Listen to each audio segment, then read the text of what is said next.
Far away.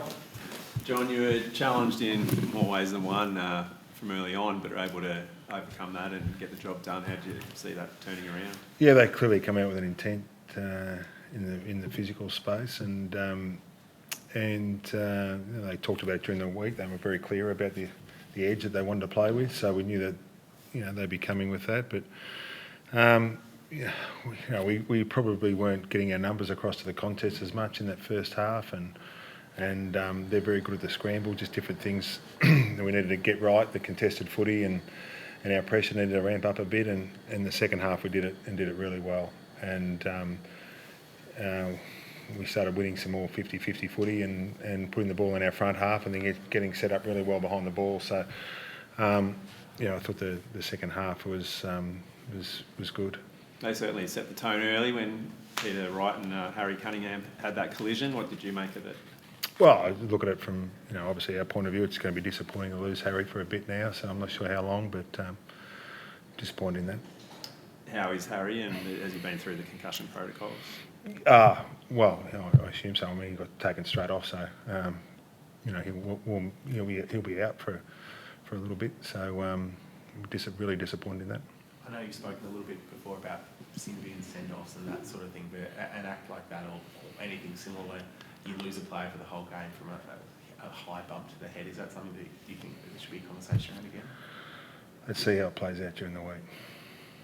Obviously, Isaac, again, another fantastic performance. I think it was 32 in the end, another 8 clearances. He was quiet early. Essendon kind of found to keep on top of him, but what does it say about him that he was able to build into the game and produce what was probably his best game yet? Yeah, it was probably most of our midfielders were a bit similar in the second half. We were able to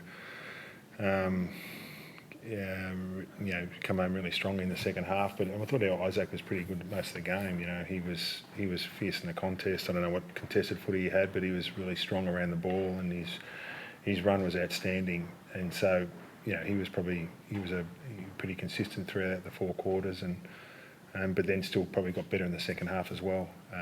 He's playing some good footy. When we talk about that kicking ability, the way that some of you guys, like obviously Isaac, but Nick Blakey, were able to find targets inside 50 when there was pressure on it, it really capitalised on some of that transition footy. Yeah, particularly the second half. It was, we talk a lot about the contest and getting that right, and then around the ball in our defence, and usually offence flows from that. And if we get those parts of the game right, that's our main process, is to stick at those things, and when we get that right, usually other things flow from that, and then we've got some players that can do that, but it's usually off the back of the work rate, and I thought our work rate in the second half was really strong, and all over the ground we were able to really keep running and moving and playing some good footy.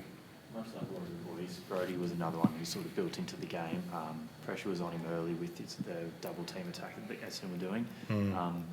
How proud are you of him and his ability to be able to build into that game there when they're sort of throwing 2 different people at him to fight through it like that? Yeah, look, they came into the game with playing 2 rucks, and they spent most of the time just interchanging. I assume that they spent a little bit of time forward, I guess, but both of them were going at him, and so the longer the game went, I think the second half, once again, he got better and better, and he was able to work through what the opposition doing, but also play to his strengths, and that was good. Hayden did a role for us there as well to give him a bit of a chop out, but his second half, he certainly was able to keep going, and that's a good sign. Rowbottom played a bit of attention to Zach Merritt at some stoppages today. How did you see his game? Yeah, I thought it was probably the second half. Merritt, he had a good first half. Merritt, they're very good around that part of the ground. We knew that going in, and we wanted to make sure we got on top of that in the second half, and were able to do it. And he was, I thought their possessions were in the second half were under pressure, a lot more pressure than what they were in the first half, and that made a big difference when we were able to pressure them. We keep talking about pressure. A game like this where I guess you are under pressure for that first half, when it's just something you sort of have built your game around, is that sort of reflective of all the training you go through, everything you want to be and where the game you want to be at?